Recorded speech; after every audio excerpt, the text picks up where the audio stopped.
All right, we should be live again. Let me see if I can hear myself. My webcam just stopped working for some reason. Let me go back now and see if I can hear myself and all that. Let me see. Can I hear myself? Can I hear myself? Yes. Can I hear myself? Yes. All right. All right.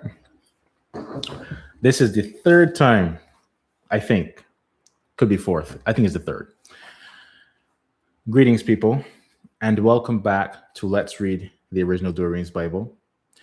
Today we have Genesis chapter 11, and I previously started recording this, but I want to record it properly, disconnected or something. So, chapter 11, of course, is the Tower of Babel. I was mentioning before the disconnection happened last time. I mentioned last time in the previous installment, I believe it was that one, that it seems that based on the emphasis the Bible places on various civilizations or empires, it would seem that Babylon was the first, like, after the flood at least, like powerful empire in that earthly sense, like the first powerful empire after the flood. But of course, it should be noted that Nimrod was descended from Cush, and Misraim, which is Egypt, was his uncle, right? Well, Misraim, basically his name is the origin for Mizraim, or which is also called Mizraim, I believe, which is Egypt, right? So Genesis 10 verse 6 says, "And the sons of Cham, Chus, and Misraim, and Phut, and Canaan, and the sons of Chus, Seba, and Havilah, and Sabatha, and Regma, and Sabathica, the sons of Regma, Seba, and Dedan. Moreover, Chus begat Nimrod. He began to be mighty in the earth." So, based on this, I would gather from this that Mizraim or Egypt was Nimrod's uncle, which could theoretically mean that Egypt was a thing before Babylon, but perhaps just not as, as much of a large and powerful empire at that time or something. I don't know. I mean, but then you also have Chus and Phut and Canaan and stuff. But you see, none of them are given the same emphasis at this point in history as Babylon is by the Bible here. So it would still seem to me more likely that Babylon rose up as this more powerful, in an earthly sense, this powerful empire before Egypt did. So even though Mesraim was born before Nimrod, although, well, based on the order of things, it would seem that he was born before Nimrod. Wait, uncle or brother? Wait, oh yeah, Chus. Yeah, Chus begat Nimrod. Okay. Even though Mesraim was born before Nimrod, at least according to the order of things here, right? Because of course it is possible for someone to be born before their uncle. You could have an uncle that's younger than you, that's possible. But based on the order of things here, Misraim is mentioned before Nimrod, right? But it's possible that although Misraim or Egypt was born before Nimrod, Egypt didn't become a powerful empire until after the Tower of Babel. You know what I mean? Like Misraim's family might have just been I guess, not as advanced, I don't know, villagers or something before that point. You know what I mean? Like just because he was born before Nimrod, if you go according to the order of things here, doesn't necessarily mean that Egypt rose to great power in a sense before Babylon did. So there's that. as I mentioned, some people who are like, into the whole like quote unquote pro-black, pro-African stuff, they like to posit the idea that Egypt was the first like, great civilization as far as being advanced and having a lot of power and that kind of stuff. But according to the way the Bible places emphasis here, I would be more inclined to think that Babylon was the first like super powerful earthly empire after the flood. And I mean, after the flood. But yeah, and also something interesting to note. Recently, I found out about a place called Baalbek. I think it's in Turkey. I don't know if it's in Turkey or not. I gotta confirm where it is. Or let me just look real quick. Let me look right now. Let me see. Where is Baalbek? I notice Baalbek, like Baal, right? Baalbek. Where is Baalbek? Baalbek. Okay, Lebanon. Okay.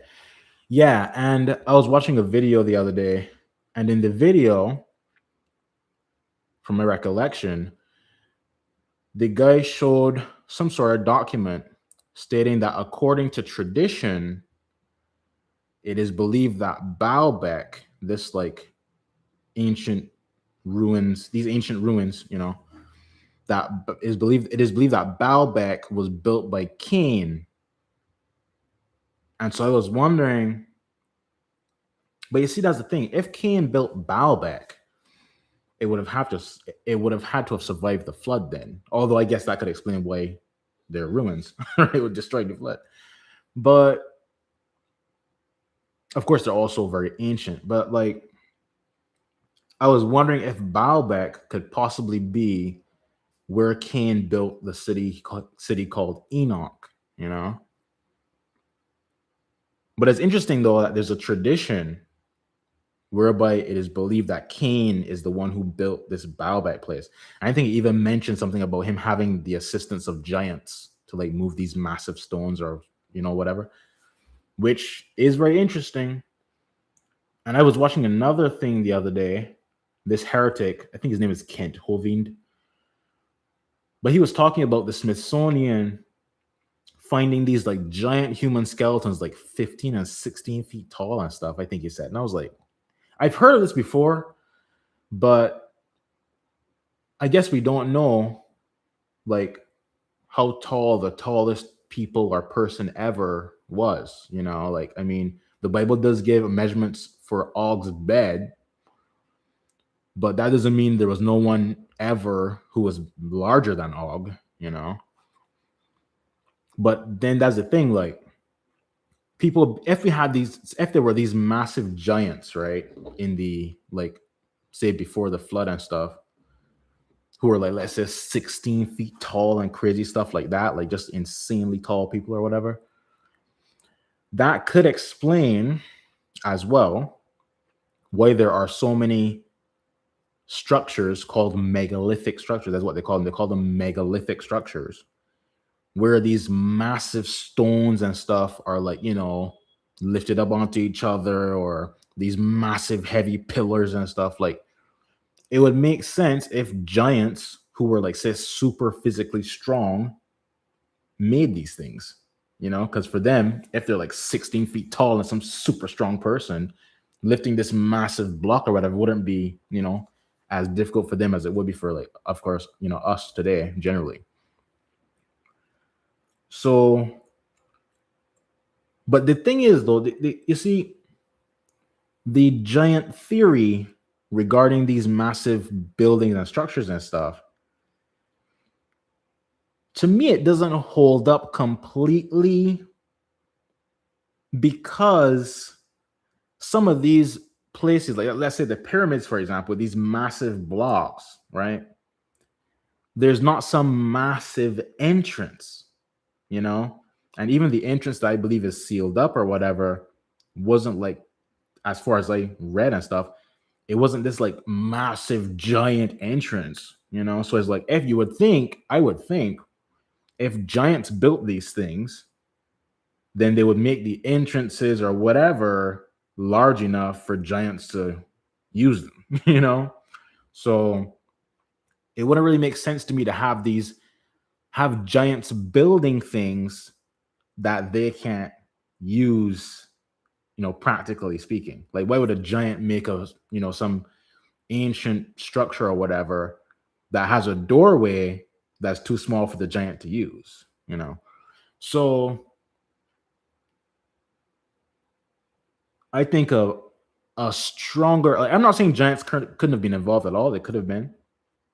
But I think a stronger theory, a stronger possible explanation would be that people in the ancient world were much physically stronger than we are.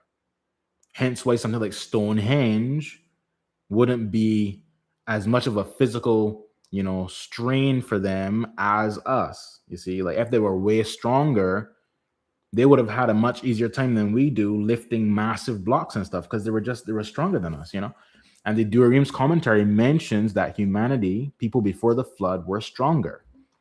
And I'm guessing that would include physical strength, and people were living like 900 years and stuff. So it's like, it seems that humanity in the ancient world lived for way more time than we do now, and perhaps were way physically stronger than we are as well. And giants might have been more common then than now. Because of course we still do have giants right now. I mean, someone who's like 7 feet tall, 8 feet tall, that's a giant. But they might not be truly a giant in a certain sense compared to someone who's like 16 feet tall from 5,000 years ago or something, So I don't know. And I was watching this same Kent Hovind guy talking. There's a video online about that, like him basically talking and explaining how so-called dinosaurs are really just dragons and stuff, which I've mentioned before. I think in the God's Last King behind the scenes series, and I might have mentioned it on this in the actual I might have mentioned it in this Bible series. Let's read the original Douay Rheims Bible series as well. I'm not sure, but he was talking about, you see, they have this whole theory about basically saying that after the flood, the Earth's atmosphere changed, and because of the way the like air pressure or something like that is the way that is now compared to before the flood, prevents animals like reptiles, for example, from growing to these massive sizes as they would have before and stuff. And I'm like, I don't really buy that theory. Doesn't really make any sense to me, because it's not like, let's say, a T-Rex, right? It's not like a T-Rex is just like a massive gecko. You know what I mean? Like, clearly is a different kind of creature. It's not just like a lizard that happened to grow super big. Like, it's an entirely different species of creature to me. Like, I mean, it doesn't look like it doesn't look like a lizard that just happened to grow for 1,000 years. You know what I mean? That kind of thing. So, or let's say 900 years. How much ever time, a creature like that would have lived? Because of course the Bible does mention that there was no death before Adam's sin, right? So according to that, I'd have to see what the church father says about that, for example, God willing. But I would think that based on that, no animals or anything died until Adam's sin, right? That's what I would think from that at face value. But let me add that question. Let me see, 12. Because the thing is, according to my research, reptiles never truly stop growing. Like they have a growth spurt at a certain age where like they go from juvenile to adult or whatever, that kind of thing, perhaps, right? But then once they reach adulthood, like full maturity, they kind of continue growing slowly throughout their whole life.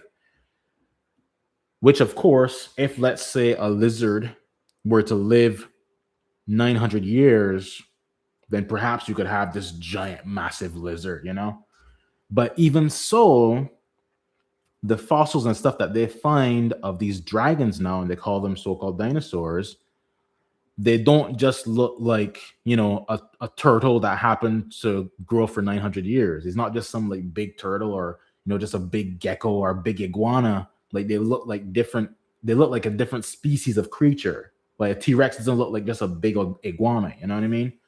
So I think that a more plausible thought process is that these dragons, which are now mostly or completely extinct, they died out somehow, likely through humans hunting them to extinction, which of course is something that happened with other creatures like wolves, for example, in certain parts of America.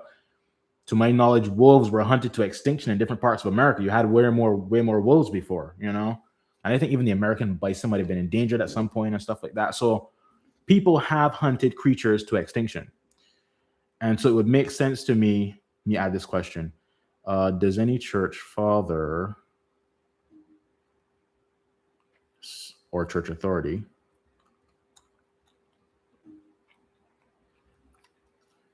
speak about whether any animals died before Adam sinned? I would assume not, but I don't want to just read the Bible and just like assume that the face value interpretation is like spot on, because of course that's what heretics do, you know? They just read the New Testament and assume, oh, St. Paul, or they might just call him Paul, right? But St. Paul said this, and therefore, you know, they just interpret it how they want to. Like, I do want to make sure that theoretically, God willing, you know, if I, you know, understand this properly and so on, when the Bible says there was no death before Adam's sin, does that mean that no animals even died before Adam sinned? And therefore all animals were just living till what, you know, hundreds of years potentially, or, you know, like, and then what was the plan for animals? Like, because they were reproducing before the Adam's fall, right? So what would be the plan for them? Just like, because as far as I know with man, the plan was for man to spend a certain amount of time on earth and then be transferred to heaven, body and soul without dying. But what about animals? What was God's plan for animals, right? But what was God's plan for the lives of animals? Let's just for animals before Adam fell. Like, were animals going to just spend, like, you know, a certain amount of time on earth and then be transferred to heaven, or, you know, body and soul without dying? Or were animals meant to be like eternally just terrestrial beings, where like they would just inhabit this earth for all eternity and just keep reproducing forever? I guess I don't know. You know, that's an interesting question right there.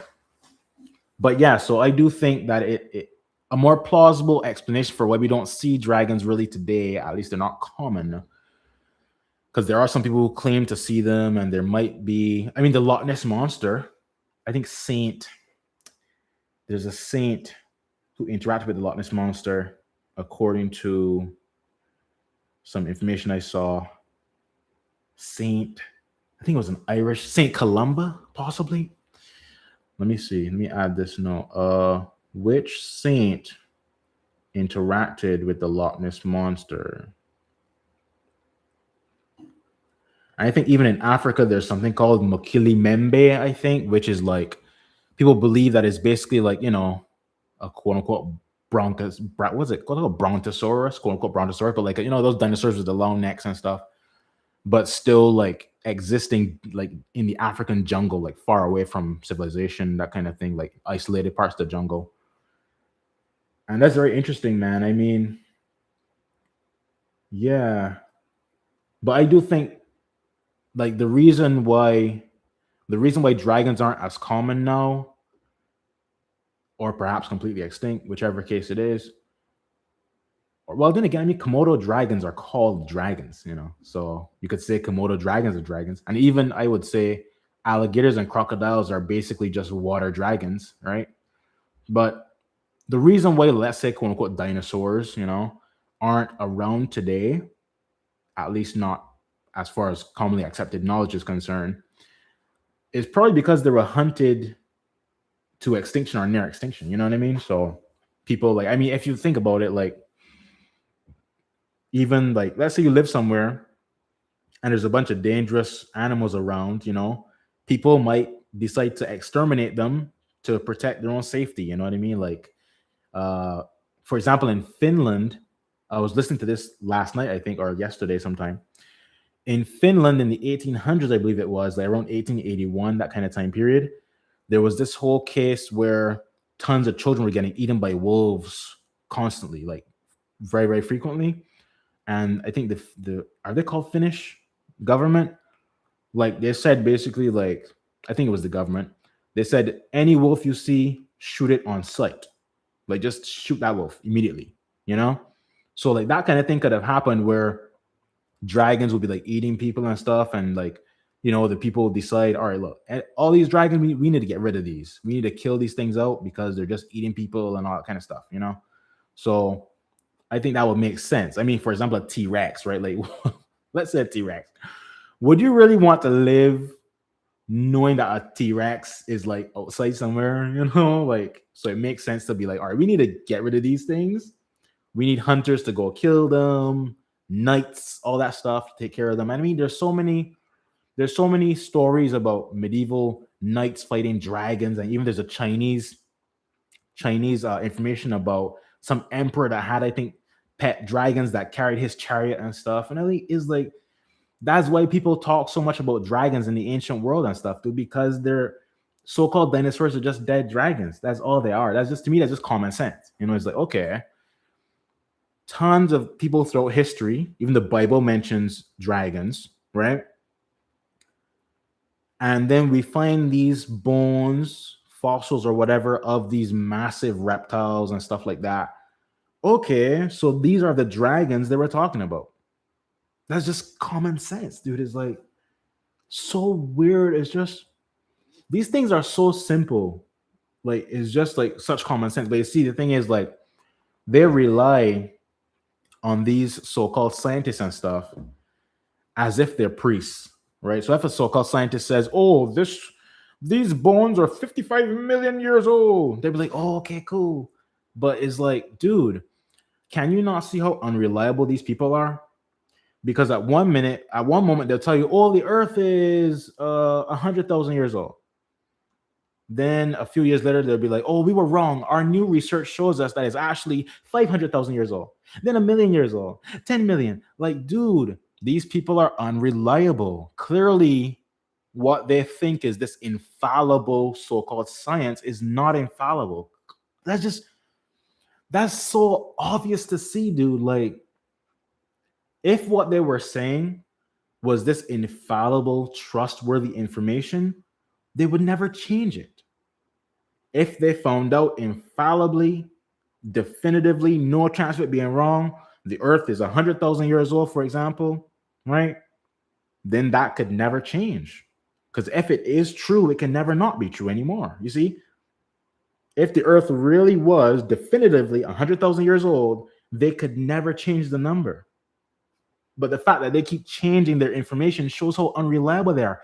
It's like, I mean, they're basically just clowns guessing in the dark doing nonsense. They're basically just clowns doing nonsense. And even the other day, I was watching this video about an ostrich attack, right? And this guy, the same wandering beard guy that I mentioned, or I was listening to it, whichever. But he said in his video, he's talking about ostriches are just dinosaurs or whatever. And I'm like, I was like, I literally commented, actually. I actually commented. And I was like, let me read my exact comment. I commented from an account that's like is kind of an anonymous account, but I had to. I just sometimes you just can't. Sometimes I feel like I just like can't not say something. Like something just bothers me so much. So I commented and I said, and if I read the comment, of course, God willing, you'll know. If you go to the video, you will see my account there. But I said, ostriches are not, quote, dinosaurs, dude. Stop believing every piece of garbage a dude in a white coat says. Quote, dinosaurs are just dead dragons. Hence why there are so many ancient stories of people encountering dragons.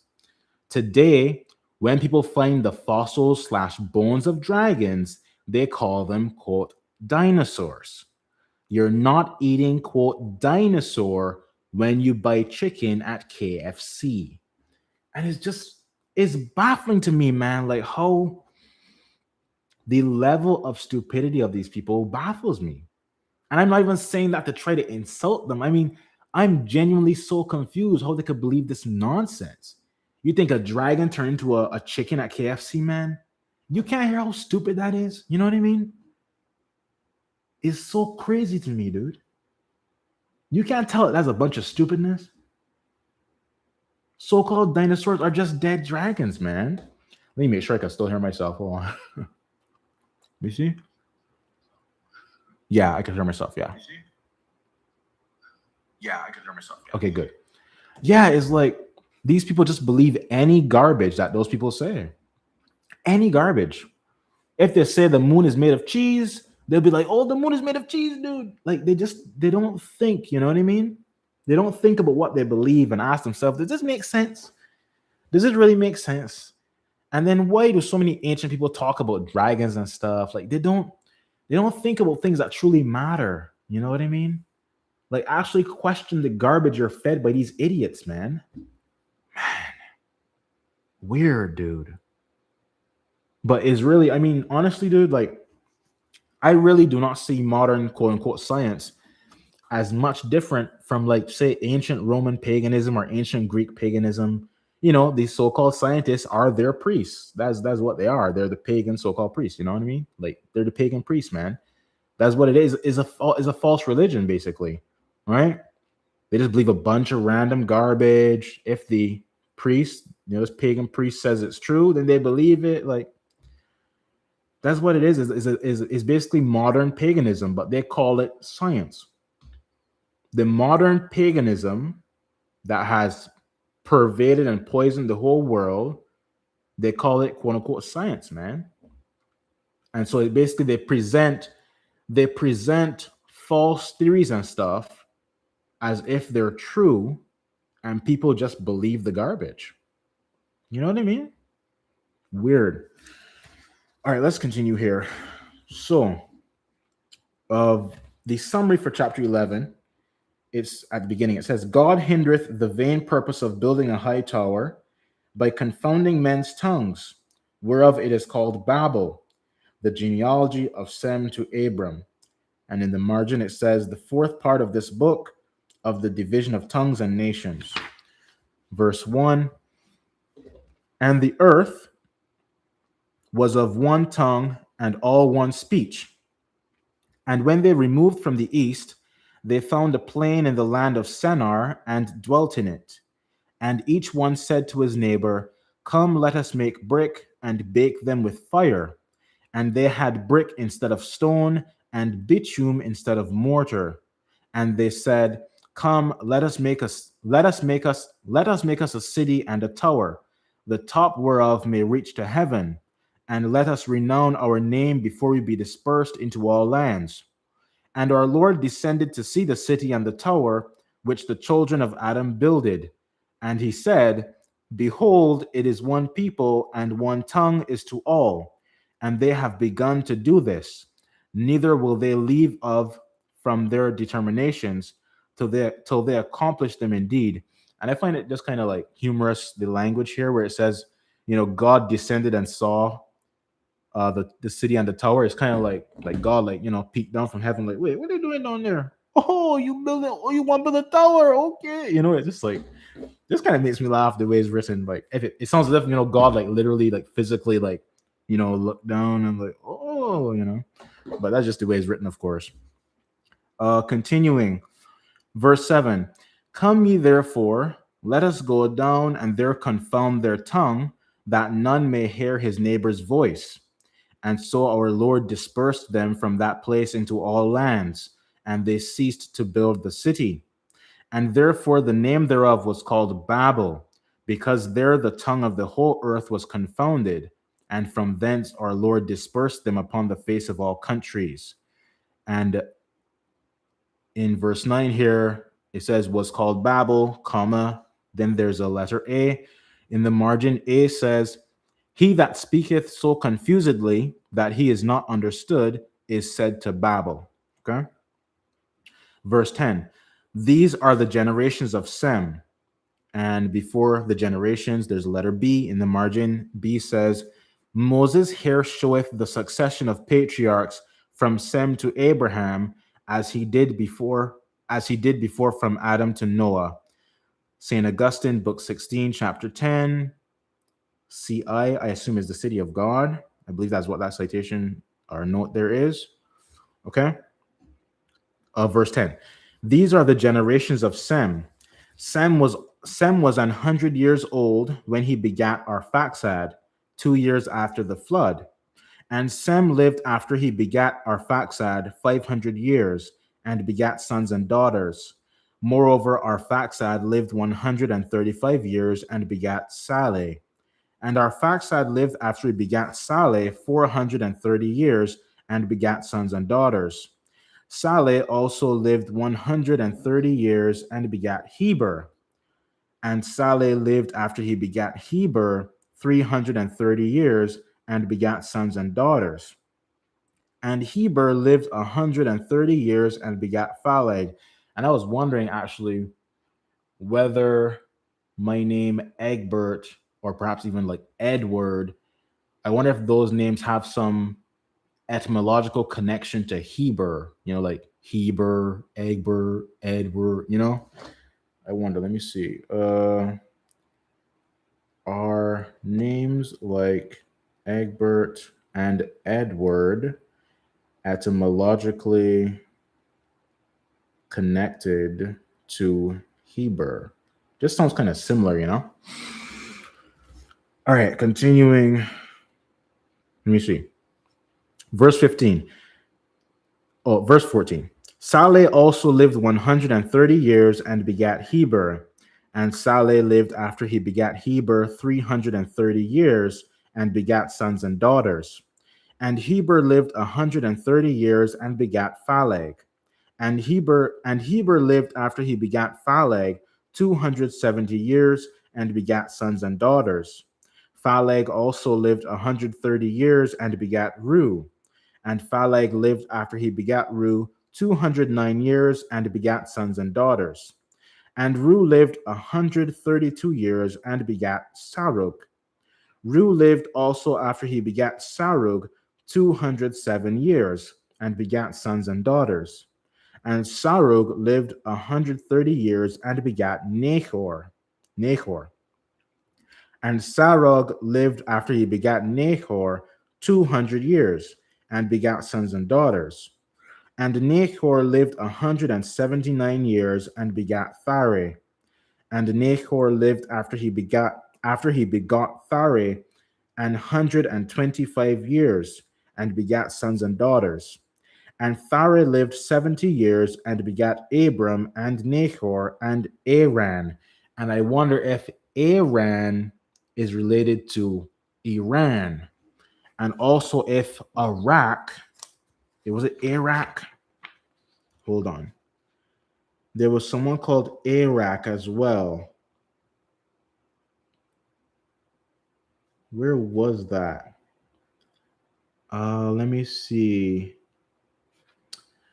I think in the heretic so-called King James, it's spelled Iraq. Let me see. Where is Iraq in the Bible?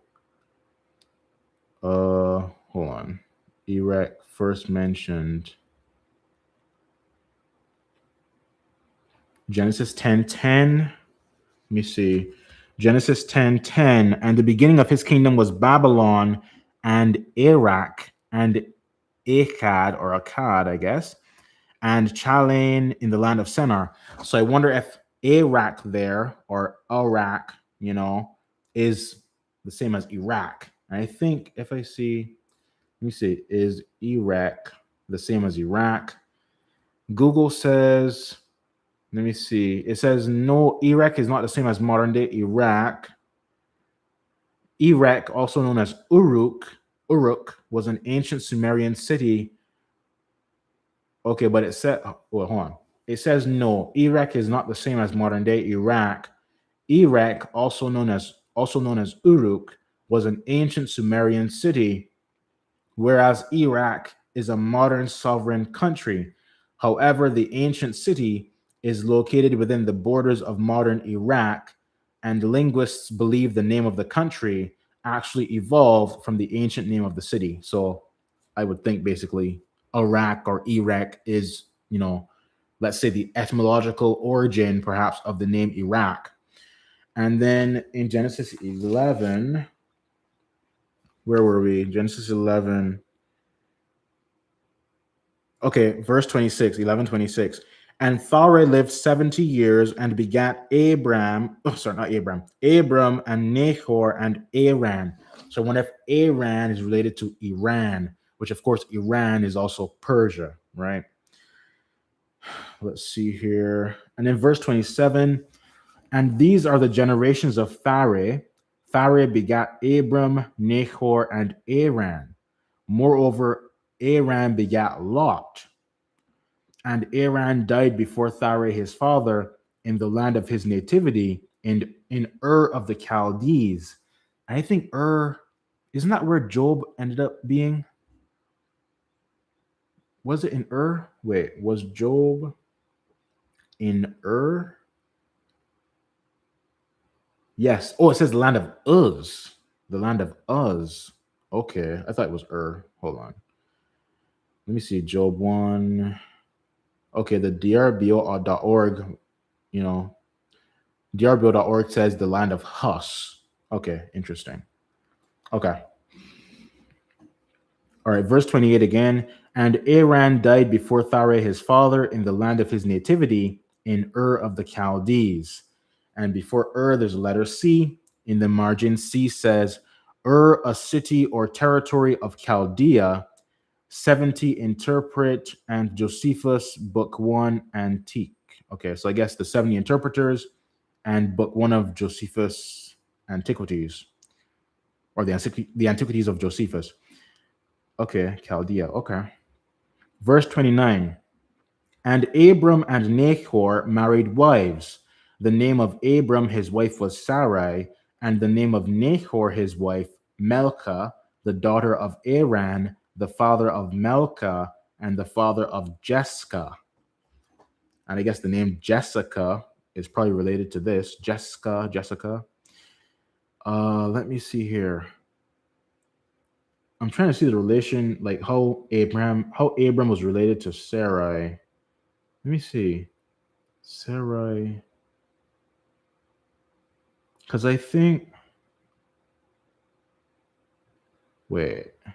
Yeah, because I think Sarah was Abraham's niece, but I'm not certain of exactly where I saw that. How was Sarah related to Abraham?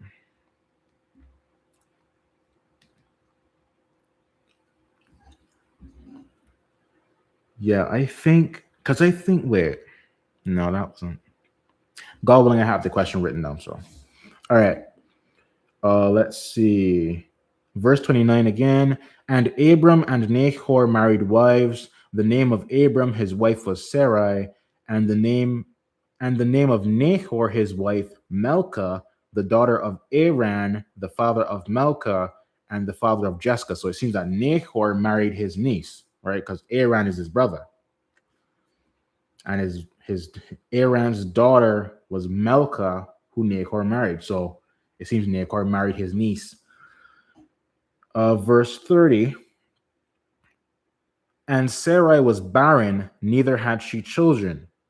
Thare therefore took Abram his son, and Lot the son of Aran, his son's son, and Sarai his daughter-in-law, the wife of Abram his son, and brought them out of Ur of the Chaldees, for to go into the land of Canaan. And they came as far as Haran, and dwelled there. And the days of Thare came to 205 years, and died in Haran. And let me see. Okay. And in the margin, there's a letter C. Oh, I mentioned that one before. There's also a letter D, where it says Thare therefore took Abram. Before took Abram, there's a letter D. And in the margin, the letter D says, Abram was commanded to go forth of Chaldea, as appeareth, Acts 7, verse 4, though this journey is here ascribed to Thare as the principal person. Okay, and now for the annotations for chapter 11. 4, let us make. Here we may see in Nimrod the common causes of heresies and the manner of heretics proceeding.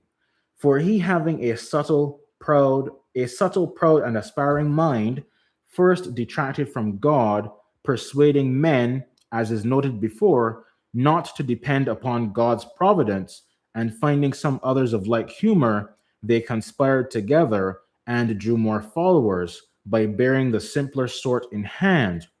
For it was impossible wise men should believe it, that they would make a tower of defense against a new flood, if God should think to drown the world again. And yeah, you see right there, it's kind of like it's pointing out like the just the lack of, there's a certain kind of intelligence that someone lacks when they believe heresy, because there's so much contradictions and stupidness. Is like there's a certain lack of spiritual intelligence, you know. I guess that's probably the best way to say it. There's a lack of spiritual intelligence that is required to believe heresy. You see, you have to be a fool in some sense to believe heresy. Because even the fact that the Catholic Church is God's church is so obvious from the Bible that is like you have to be a clown to not see it, you know. And of course, by the grace of God, God has to grant you the grace to perceive the truth, you know. Like, but like once you can see it, you can see how stupid it is to not believe the truth. The Lord built his church on Peter. Okay, what was Peter? He was the leader of the apostles. Okay, what church today has the leader of the apostles? Oh, the Catholic Church. Peter's successor is the Pope. And it's like, even in the New Testament, the first letter, like the first epistle, is to the Romans, right? Let me see. Oh, let me look at this again.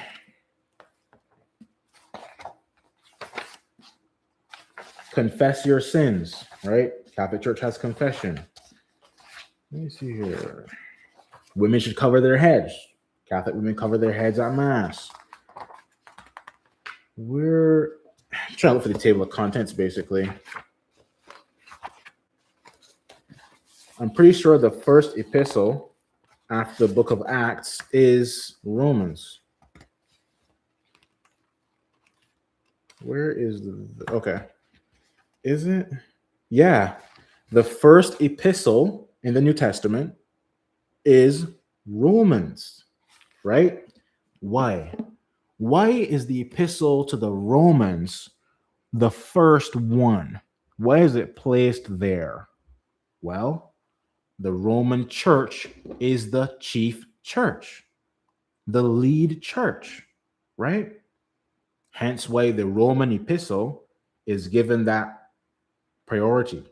You see, given that chiefdom, that status right there, being the first one, because the Roman church is the first church in the hierarchy of power. You see, like, it's so obvious to see, man. And heretics, it's amazing to me how heretics, like that same Kent Hovind guy, for example, how can heretics spend decades, man, decades studying the church fathers, studying church history? These clowns know that Martin Luther left the Catholic Church. These clowns know that. And they still believe in Protestant garbage. Like, I'm just like, dude. Oh my goodness. If Martin Luther left the Catholic Church, right? What does that mean? The Catholic Church predates Protestantism. And if the Catholic Church predates Protestantism, what does that mean? It means Protestantism was made up later and is not what the apostles originally taught. That's just, oh my goodness. It's just common sense at a certain point, man. It's common sense at a certain point. if you just study church history, dude, you can see, okay, the apostles founded the Catholic Church. Even the Apostles' Creed says Catholic Church. The church father spoke of the Catholic Church. Okay, so which church is the correct church? Oh, the Catholic Church. That's the one the apostles founded. With Christ, you know. Oh, man. That's the church built by the apostles, man. The Apostles' Creed. And these heretics, a lot of heretics say the Apostles' Creed. And they say, I believe in the Holy Catholic Church. But they would say, of course, oh, when I say Catholic, I just mean universal. I don't mean the Roman Catholic Church. The church fathers believed in the Roman Catholic Church. The Apostles' Creed means a specific church, the Catholic Church, and not just some nebulous garbage like, oh, I believe in, you know, all these heretics around the world that claim to be Christians. Like, and then it sickens me when I hear heretics, right, talking about, oh, blurriness. Hold on. It's getting kind of dim. I might have to on the light. Let me see. I'll be right back, God willing.